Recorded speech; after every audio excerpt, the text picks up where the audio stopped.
அண்மை செய்தி. பரந்தூர் பசுமை வெளி விமான நிலையம் அமைக்க ஏகனாபுரம் கிராமத்தில் நிலம் எடுப்பு தொடர்பாக அறிவிப்பு வெளியிடப்பட்டிருக்கிறது. இது பற்றி மேலும் விவரங்களை செய்தியாளர் தனராஜ் விவரிக்க கேட்கலாம். வணக்கம் தனராஜ். ஏற்கனவே அங்க இருக்கக்கூடிய மக்கள் பல்வேறு கட்ட போராட்டத்தில் ஈடுபட்டு வந்திருக்கக்கூடிய சூழல்ல தற்போது நிலம் எடுப்பு தொடர்பாக அறிவிப்பு வெளியிடப்பட்டிருக்கிறது. இது எந்த அளவுக்கான அதிர்வலை ஏற்படுத்தி இருக்கிறது? மேலும் இந்த அறிவிப்பில் நிலம் எடுப்பு தொடர்பாக என்ன தெரிவிக்கப்பட்டிருக்கிறது? காஞ்சிபுரம் மாவட்டம் பரந்தூர் சுற்றுவட்டார பகுதிகளை 13 கிராமங்களை உள்ளடக்கி கிட்டத்தட்ட 5746 ஏக்கர் பரப்பளவில் அந்த பரந்தூர் பசுமை வெளி விமான நிலையம் சென்னைக்கு அடுத்தபடியாக மிகப்பெரிய விமான நிலையம் அமைக்கப்படும் என மத்திய மாநில அரசுகள் அறிவிப்பு வெளியிட்டிருக்கிறது.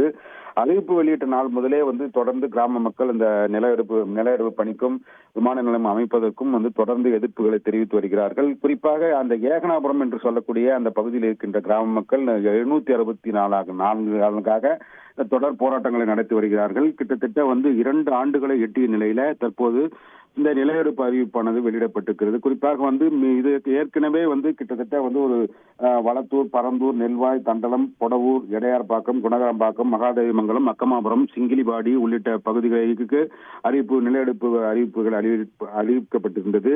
அதைத் தொடர்ந்து இந்த ஏகனாபுரம் கிராம மக்கள் தொடர்ந்து இந்த போராட்டங்களை நடத்தி வருவது காரணமாக நில எடுப்பு அறிவிப்பு தள்ளி வைக்கப்பட்டு வந்து கொண்டிருந்தது. தற்போது இறுதியாக இன்று இந்த நில எடுப்பு அறிவிப்பு இறுதி செய்யப்பட்டு அறிவிப்பு வெளியிடப்பட்டிருக்கிறது. குறிப்பாக தொழில் முதலீட்டு கழகம், தமிழ்நாடு அரசினுடைய தொழில் முதலீட்டு ஊக்குவிப்பு மற்றும் வர்த்தகத்துறை இந்த அறிவிப்பினை வெளியிட்டிருக்கிறது. இந்த நில எடுப்பு விவகாரத்தில் ஏகனாபுரம் கிராமத்தில் மட்டுமே கிட்டத்தட்ட 152.95 ஏக்கர் பரப்பளவிலான 19,250 சதுர மீட்டர் நிலம் கையகப்படுத்தப்படுவதாக இந்த நில அறிவிப்பில் வெளியிடப்பட்டிருக்கிறது.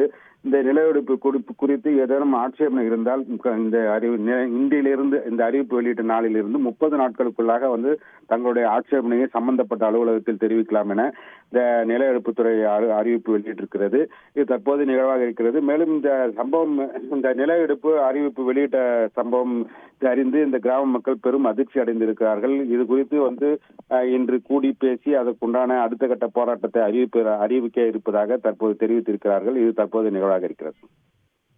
விரிவான விவரங்களுக்கு நன்றி தனராஜ். செய்திகளை உடனுக்குடன் தெரிந்து கொள்ள உடனே சப்ஸ்கிரைப் பண்ணுங்க.